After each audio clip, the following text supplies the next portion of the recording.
Singapore government ने ban लगाया हुआ है कि सिंगापुर का कोई भी नागरिक कैसीनो में नहीं जा सकता।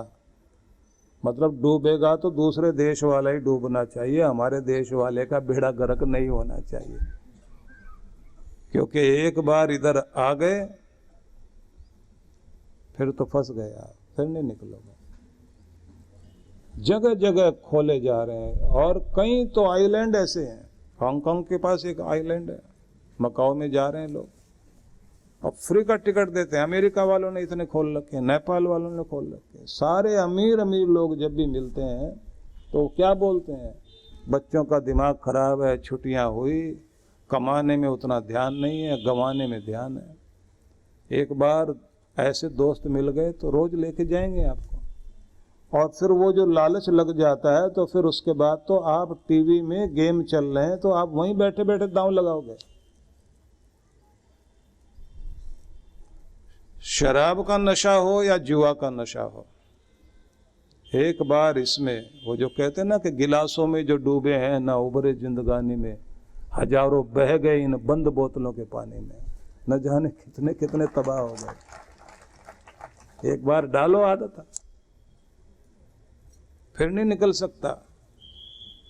और लोग कहते हैं कि थोड़ा सा मॉड होने के लिए, मॉडर्न सोसाइटी में मूव करने के लिए कुछ तो चीयर्स करना ही पड़ेगा, नहीं तो सोसाइटी में मूव कैसे करेंगे। पता नहीं हमारे पूर्वज कैसे समाज में जीते थे। ये तो लंका के बारे में तो सुना जाता था कि वहां ऐसा था। महाभारत में भी आता है कि कर्ण जो है वो मद्र देश के राजा के साथ में बहसबाजी करता है, तो उसके बाद वो कहता है तुम्हारा देश कैसा है, बोले वहाँ जो है नशा करते हैं लोग, लेडीज को शर्म नहीं रही है, तुम्हारा तो समाज बहुत पतित हो गया है, इसलिए तुम्हारे समाज में महामारियां फैलेंगी, तुम्हारे समाज में झगड़े होंगे। ऐसे दोनों आपस में तू मैं करते हैं। और उस विवाद को व्यास ऋषि ने लिखा हुआ कि महाभारत की लड़ाई ऐसे नहीं हो गई, समाज का बहुत बड़ा पतन हो गया था। अब जो कितनी कितनी महामारियां फैल रही हैं और युद्ध सिर पर सवार है, घर घर में लड़ाइयां हैं, फिर से हमें अपने घर में वही सतयुग लाना होगा और अपने घर के अंदर वही धार्मिकता लाने की आवश्यकता है, नहीं तो जीना आसान नहीं रहेगा। कमाल की बात तो एक पूरी दुनिया आपकी संस्कृति की नकल कर रही है और आप उनके जो है कूड़े करकट की नकल कर रहे हैं। आपके हॉलीवुड के जितने भी स्टार हैं उनमें आपका योग, आपका प्राणायाम वो नकल करने लग गए हैं, भारत की योग पद्धति को अपनाने लग गए हैं, वहां के रॉक स्टार मानने लग गए हैं। और इधर वाले जो है वो नकलची बंदर उल्टा काम कर रहे हैं। और अपने यहाँ तो नकल करने की इतनी अजीब आदत है। 10-15 साल पहले का जो फैशन मैं वहां देखता था वो यहाँ आ गया। अब जो नाक में और होठ में वो जो बाली वाली सी पहनते हैं ना, पहले तो कान में पहनते थे, अब तो होठ में भी नाक में भी। अब मंगलसूत्र की बारी और है। पुरुष लोग जो है नाक में पहनने लग गए, होठ में पहनने लग गए, कान में पहन रहे हैं, और मुझे लगता है थोड़े दिनों के बाद में मंगलसूत्र और पहनना शुरू कर देंगे। और महिलाओं के कपड़े पुरुष पहन रहे हैं। उन सब चीजों का अनुकरण करके देखिए जो आपके देश की सबसे महत्वपूर्ण बात है। मैं जापानी एक जोड़े को देखता था जो दिल्ली यूनिवर्सिटी के कैंपस में उन्होंने वहाँ बाहर की ओर विवाह करने के लिए दोनों पति पत्नी आए। वहाँ के बहुत बड़े स्टार थे वो। उन्होंने कहा भारतीय परंपरा से विवाह करना है हम लोगों ने। तो हम लोग जो है, हमको भी बुलाया गया कि आप थोड़ा कुछ बोलिए। तो जो हम लोग बता रहे थे कि भारतीय परंपरा में विवाह का मतलब क्या है, किस तरह से माना जाता है, क्या क्या चीज़ें हैं, तो एक युवती जो है उसको जापानी भाषा में ट्रांसलेट कर रही थी। तो वो जो जापानी लोग बैठे हुए थे, तो जैसे हम लोग एक लाइन बोलें और वो फिर ट्रांसलेट करें, तो उसके बाद में वो ताली बजाते थे बहुत। तो हम उसको बाद में पूछते थे कि भाई ये इतने खुश क्यों हैं? बोले इन लोगों के लिए बहुत आश्चर्य की बात है। और जो यूरोपियन लोग आए हुए थे साथ में, वो भी बहुत आश्चर्य करते थे कि आपके देश में यहाँ, अब मैं जैसे कुछ शब्द बता रहा हूँ आपको, लड़की जो है वो वधू अपनी तरफ से बोलती है, साधु भवान आस्ताम अर्चित श्याम भवंतम, जिस समय वर का स्वागत होता है। वर पक्ष सामने खड़ा है और इधर वधु पक्ष है, और कन्या से बुलवाते हैं, साधु भवान आस्ताम अर्चित श्याम भवंतम, मैं आपको श्रेष्ठ महान ऊंचे कुल का मानते हुए आपका स्वागत कर रही हूं अपने इस घर में। लेकिन ये स्वागत मैं हर दिन करूंगी विवाह के बाद। भले ही मेरे हाथों में फूलों की माला न हो, पर मेरे मन के सुमन सदैव तुम्हारा सत्कार करते रहेंगे। जब भी तुम घर में आओगे, मैं अपनी मुस्कुराहट के साथ आपका सम्मान करने के लिए, स्वागत करने के लिए खड़ी मिलूंगी। तो पहली पंक्ति ही ये है। ये अलग बात है कि वो कैसे खड़ी होती है आजकल, क्योंकि वो कहते हैं ना कि जिंदगी एक जंग है जब तक पत्नी संग है। दोनों पति पत्नी में लड़ाइयाँ ज़्यादा रहती हैं, लेकिन जो अनुवाद है वो तो यही है। अब वहाँ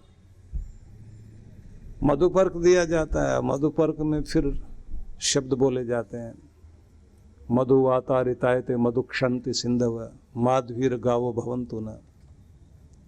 हर ऋतु जब भी आती है, हर मौसम एक माधुर्य लेकर आता है, चाहे गर्मी आए या सर्दी, बरसात हो। वो जो पहली फुहार पड़ती है ना बरसात की, उसकी मिठास ही अलग होती है। सर्दियाँ जैसे ही जा रही होती हैं और गुलाबी जाड़ा होता है, वो मिठास एक अलग होती है। और जब आप भयंकर गर्मी के बाद जैसे सर्दी शुरू होती है और ठंडी हवाएं चलती हैं, तो उसका मिठास है। कहा कि हर मौसम जब भी आता है एक मधुरता लेकर आता है। हम लोग भी जिंदगी में एक दूसरे के आए हैं, मिठास लेकर आए हैं, लेकिन रोज अपने जीवन में इस मधुरता को बनाए रखेंगे, इसे कभी टूटने नहीं देंगे, हम वायदा करते हैं। तो जैसे जैसे मैं अनुवाद, मतलब मैं मंत्रों का अनुवाद कर रहा था, वो जो है अपनी भाषा में अनुवाद कर रहे थे, और कहा कि जैसे मधुरता से भरा हुआ दूध गऊ दे रही है, जैसे समस्त फूलों का रस निकाल करके शहद बनाकर मधुमक्खियां शहद दे रही हैं, ऐसे हमारे प्रत्येक कर्म में माधुर्य रहेगा। हम लोग दोनों एक दूसरे के लिए सदैव मीठे रहेंगे, हमारे आकर्षण में कभी कमी नहीं आएगी। तन का आकर्षण कम हो जाए, लेकिन मन का और व्यवहार का आकर्षण तो कम होने ही नहीं देंगे, वायदा करते हैं। अब जैसे अनुवाद करें तो उछलें, बहुत बड़ी बात है, आप तो डायलॉग बोल रहे हैं। मैंने कहा डायलॉग ऋषियों का है, हम तो अनुवाद कर रहे हैं। तो एक और मंत्र था जिसका अनुवाद किया गया कि आज हम दोनों इस तरह से मिल रहे हैं कि जैसे दो नदियों का पानी मिलकर एक हो जाता है। मतलब पानी पानी में मिल जाए तो कोई अलग नहीं कर सकता, पहचान भी नहीं सकता। इसलिए हमारे विचार मिले हैं, हमारे हृदय मिले हैं, हमारी भावनाएं मिली हैं, और हम दोनों एक दूसरे की ताकत बन गए हैं।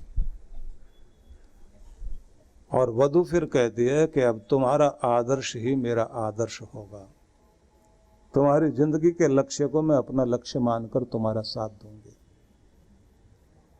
ये भारत के वो संस्कार हैं जिनका आप किसी का भी अगर वो ट्रांसलेशन, पंडित लोग जब बेचारे कुछ बताने लग जाते हैं ना वहाँ बैठकर, तो लोग जो है वो 1000-2000 का नोट लेकर आते हैं और कहते हैं थोड़ा स्पीड जल्दी खत्म कराओ।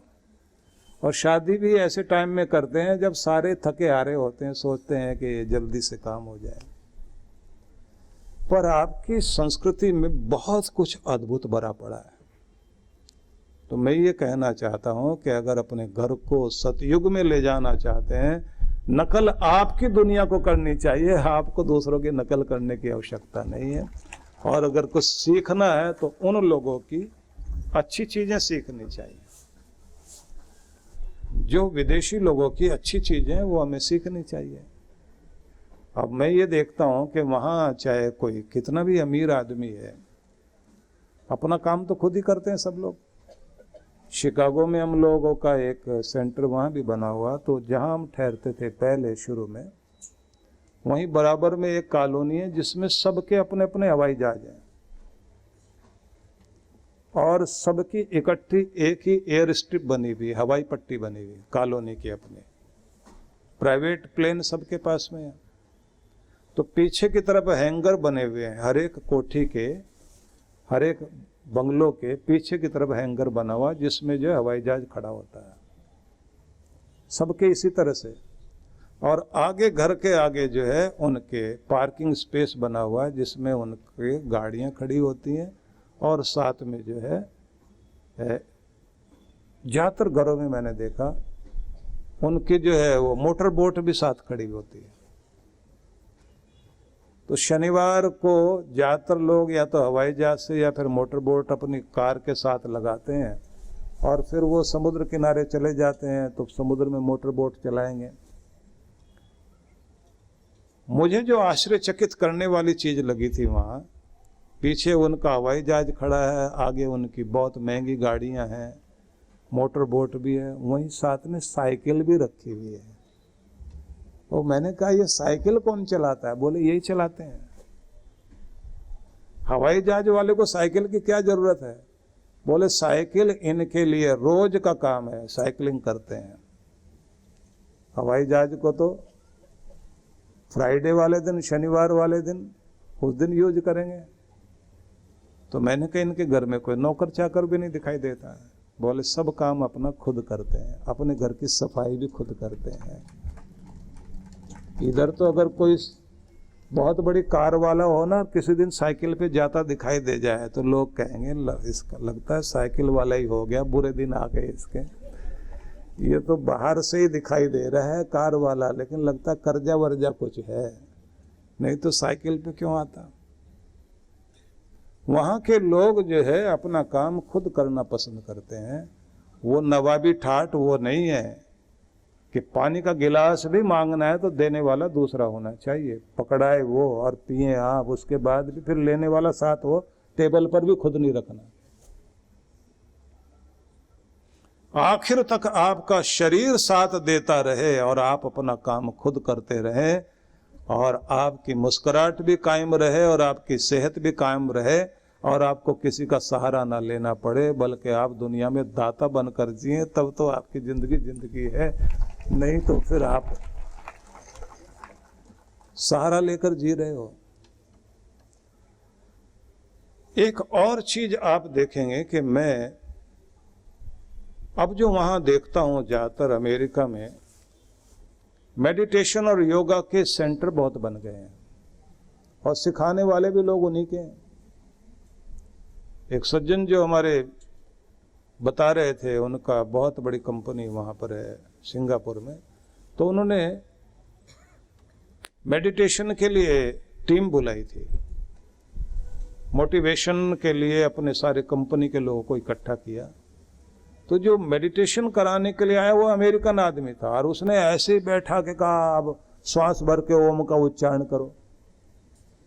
बोले हम भारतीय लोगों को शर्म आ रही थी कि हम लोग ये सोचते थे कि भाई हमारे देश में योग जन्मा है और हमें अमेरिकन सिखाए, हमें तो इनको सिखाना चाहिए। कि उसके बाद मैंने अपने सारे भारतीयों को, जितने ऑफिसर मेरी कंपनी में भारतीय थे, उनको कहा कि आने वाले टाइम में ऐसा होना चाहिए कि तुम्हारा खुद इतने ट्रेंड हो जाओ योग में, ध्यान में, कि अगर कहीं किसी भी देश में जाते हो तो कंपनी की मीटिंग करने से पहले कहो कि 5 मिनट आंखें बंद करके बैठो, थोड़ी देर जो है मेडिटेशन करते हैं। आपका योग उन्होंने अपना लिया और वहां की मुसीबतें हमने अपना ली। और हम अपने आप को बहुत मॉडर्न कह रहे हैं, आधुनिक कह रहे हैं। निवेदन करना चाहता हूं कि हमें अपनी संस्कृति को अपनाना, गुरुओं की परंपरा को अपनाना है। और मैं सब उन लोगों को कहूँगा, सिंधी समाज के लोग यहाँ बहुत बैठे हुए हैं, अपने सिंधी परंपराएं जो आप लोगों की रही, बड़ी स्वस्थ परंपराएं रही हैं, उन परंपराओं को जीवित रखिए और अपने घर में अपने बच्चों के साथ भी सिंधी भाषा में जरूर बात किया करो।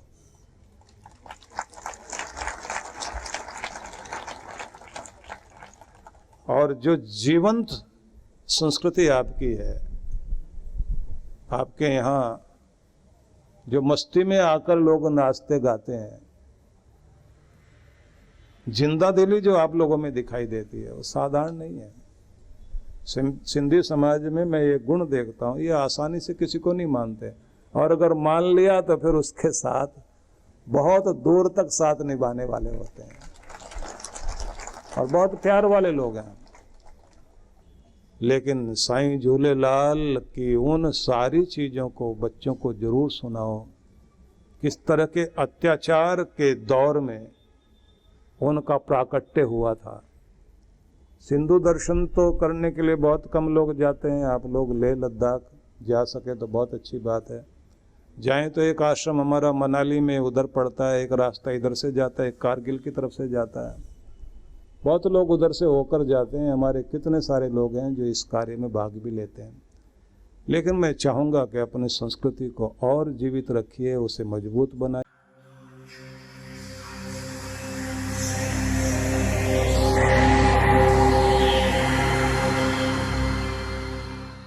शिवरात्रि का अवसर सामने है और हम सब भगवान शिव के लिए कहते हैं कि शिव समान कोई दाता नहीं, विपद विदारणहार, लज्जा मेरी राखियो, हे शिव नंदी के असवार।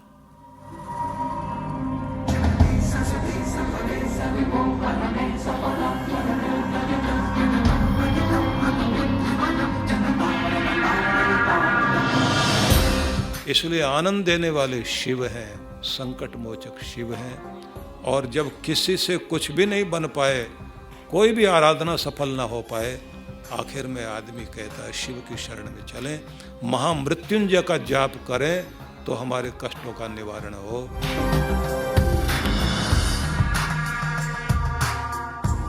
तो ऐसे भगवान शिव की आराधना का अवसर है शिवरात्रि। और शिवरात्रि में मन चाहा वरदान पा सकते हो, अपने कष्टों से मुक्ति पा सकते हो।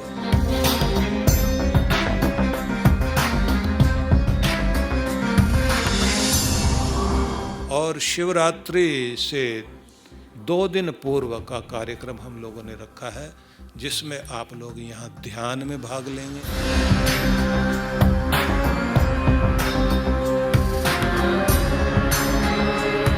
और शिवरात्रि वाले दिन जहाँ रुद्राभिषेक करने का अवसर भी मिलेगा,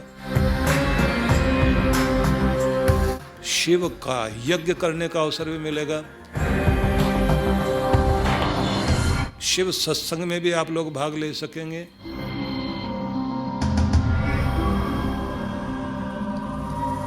और यहाँ देव दर्शन भी कर सकेंगे।